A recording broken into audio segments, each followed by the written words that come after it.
शाम के आपके हाथ से मौका निकल गया अपनी पुलिस की पीठ थपथपाने का। अब तो बता दीजिए, ये सरेंडर के ड्रामे का डायरेक्टर कौन था?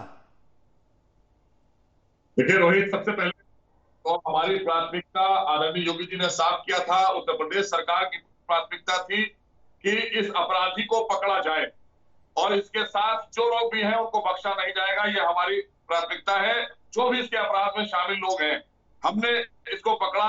अगर ये गया उज्जैन तो किसकी वजह से गया?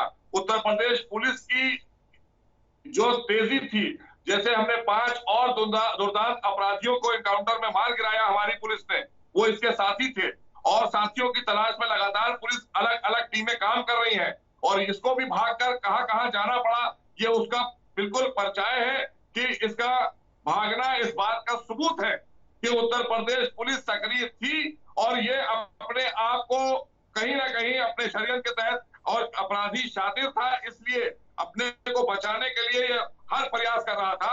लेकिन अंत में ये पकड़ा गया।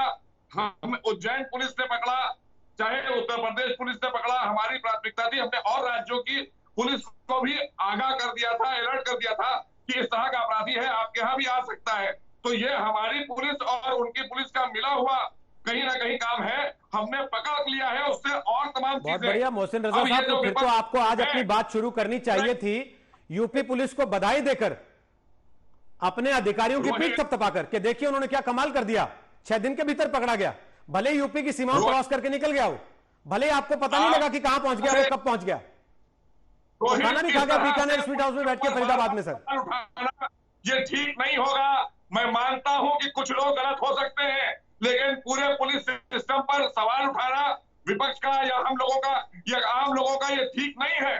पुलिस ने अपराधियों के साथ में हमेशा संघर्ष किया, अपराधियों को मार गिराने का भी काम किया है, उनको जेल भेजने का भी काम किया है। हमें अपनी पुलिस पर गर्व है और हम उनका भी धन्यवाद करते हैं कि हमें उस पुलिस ने भी सहयोग करके उनको अरेस्ट करके दिया है, वो पकड़ा गया है। अगर पकड़ा नहीं गया होता मोहसिन रजा, मुझे एक बात बता दीजिए, मध्य प्रदेश के मंत्री नरोत्तम मिश्रा वो एक बयान दे रहे हैं, जिस गार्ड का दावा है कि उसने सबसे पहले देखा और उसने सबको अलर्ट किया, वो कुछ और बयान दे रहा है। जिस दुकान से उसने फूल खरीदे पूजा के लिए, वो कुछ और बयान दे रहा है और मध्य प्रदेश की पुलिस कुछ और कह रही है।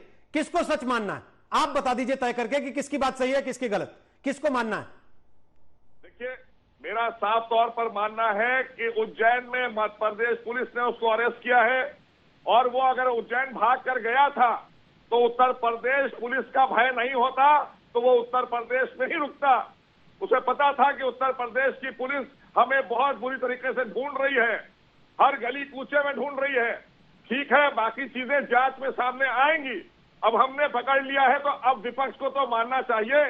विपक्ष तो यही कह रहा था ना कि उसको पकड़ा जाना चाहिए, कल तक तो यही बातें थी जी। और उससे पहले जब इनकाउंटर हो रहे थे तो उस पर सवाल उठाता था विपक्ष करेंगे तो अपराधियों के साथ आज भी विपक्ष खड़ा होना चाहता है।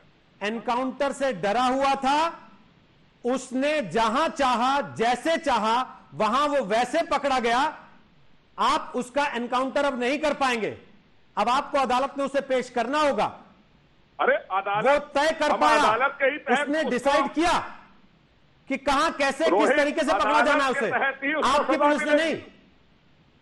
अदालत के तहत ही उसको रोहित सजा मिलेगी और कड़ी सजा मिलेगी। आप खुद समझ सकते हैं, पूरा देश समझ सकता है कि इस अपराध की उसे क्या सजा मिलेगी अदालत में। हम जमकर उसका लड़ाई लड़ेंगे, जो हमारे शहीद हुए हैं उनके लिए, और जो उसके ऊपर तमाम और मुकदमे हैं, हम उसको बाहर नहीं निकलने देने वाले। बहुत कड़ी से कड़ी कानूनी सजा उसको दिलवा कर रहेंगे।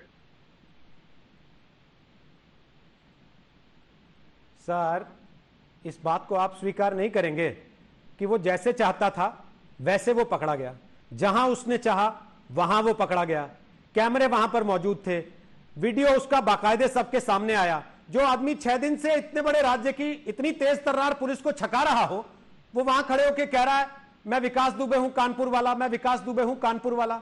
शक नहीं होता आपको? रोहित सब कुछ नॉर्मल लगता है। आम आदमी नहीं है रोहित, पर्ची भी अपने नाम की कटा लेता है। वो बहुत ही दुर्दांत और बहुत ही शातिर अपराधी है।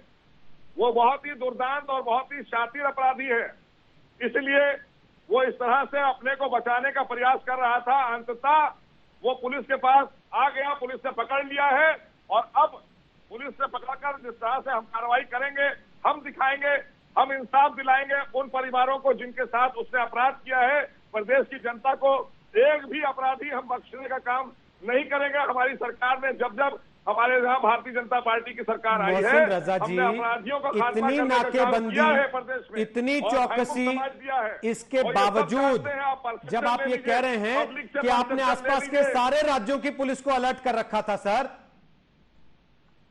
उसके बावजूद इसीलिए ना वो अलर्ट कर यूपी रखा के बॉर्डर था पे पकड़ा कि गया, अगर हरियाणा गया तो ना हरियाणा के बॉर्डर पे पकड़ा गया, ना मध्य प्रदेश के बॉर्डर पे पकड़ा गया। वो पकड़ा गया वहां जहां मंदिर में जाके उसने पर्ची कटाई, सबको बताया कि मैं आया हूं, स्वागत नहीं करोगे मेरा, तब पकड़ा गया वो। देखिए, वो ये हमारी पुलिस का भय ही तो था जो भाग कर गया इधर उधर। अगर हमारी उत्तर प्रदेश पुलिस का भय नहीं था तो वो उत्तर प्रदेश से भागने के लिए क्यों बार बार इधर उधर भाग रहा था? उसने अपने सारे गैजेट्स रख दिए थे किनारे, क्योंकि हमारे सामने भी एक बहुत बड़ी टेंशन थी कि किसी तरह से इसको पकड़ना है। हमारी पुलिस रात दिन काम कर रही थी, उसके साथ के अपराधियों को मार गिराया, 5 अपराधियों को मारा है और ज्यादा से ज्यादा लोगों को गिरफ्तार किया है पुलिस ने। ऐसा नहीं है, लगातार उत्तर प्रदेश पुलिस तो मानते हैं ना कि आपकी पुलिस पकड़ने में फेल हो गई विकास दुबे को? एमपी की पुलिस ने पकड़ा, वो भी जहां उसने खुद चाहा। इसको फेलियर कैसे कह देंगे रोहित, ये फेलियर नहीं हो सकता। हमारी पुलिस और राज्यों की पुलिस लगातार संपर्क में थी एक दूसरे से। हमने अलर्ट कर रखा था अपने आसपास के राज्यों को, तो इसलिए हमारी पुलिस की ही कामयाबी है।